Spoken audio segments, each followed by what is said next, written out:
Auditors are expected to be brought in to investigate the allegations and determine how the company's money has been spent during Higgins' tenure as the man in charge on New Providence. Higgins is expected to remain on administrative leave for the next month, pending the outcome of the auditor's investigation. And of course, Higgins and McSweeney, those ended up in court. It says the general manager, because after that was the report in January, I think on January 14th or January something anyhow, and then the next report we saw, and that was on February, I think it said the general manager of Rescue Memorial Mortuary and Crematory, because it was placed on even that first story, and the second story that says the general manager of Rescue Memorial Mortuary and Crematory has officially been fired after an audit concluded that millions of dollars in company funds is unaccounted for. General Manager Kendall Higgins was terminated tonight after being placed on administrative leave by President and CEO Keith McSweeney several weeks ago, pending the outcome of the audit.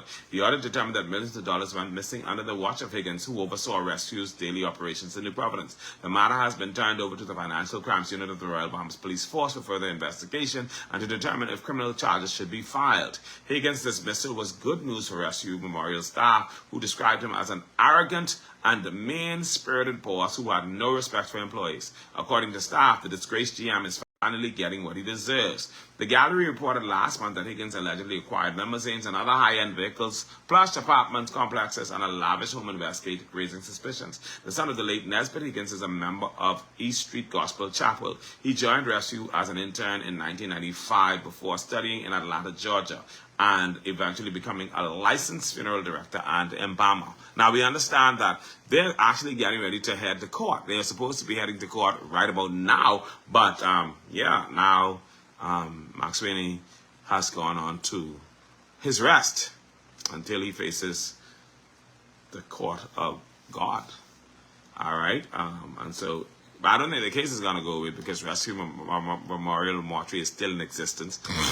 That business is still in existence. And of course, if a crime has been committed, the law has to investigate that. And so it's going to be interesting to see how that plays out. All right?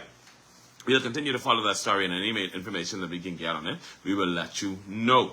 Then, down here in Eleuthera, we received a report on Friday that French Leaf, that's French Leaf 1648 in Governor's Harbor, allegedly fired 8 employees on Thursday because those 8 employees allegedly joined a union. And now, this firing comes after French Leaf fired one of their employees, a manager or supervisor, for giving another employee a bag of ice. Of course, I understand after they fired this guy for giving somebody a bag of ice, the rest of them who was in charge was giving out ice left, right, and center. So they were sending people who could go get ice to get ice. But this one, they needed a reason to fire him, and they couldn't find a justifiable reason, so they fired him over a bag of ice. And now that has escalated. The message came to us saying, "Good morning, Marvin. So here it is, French Leave 1648 terminated 8 employees yesterday without a payout. They terminated the staff for joining the union." Now, I don't know that they can terminate them without a payout. There has to be severance paid now, unless they feel that they have just cause for terminating them, and they must be able to provide that cause.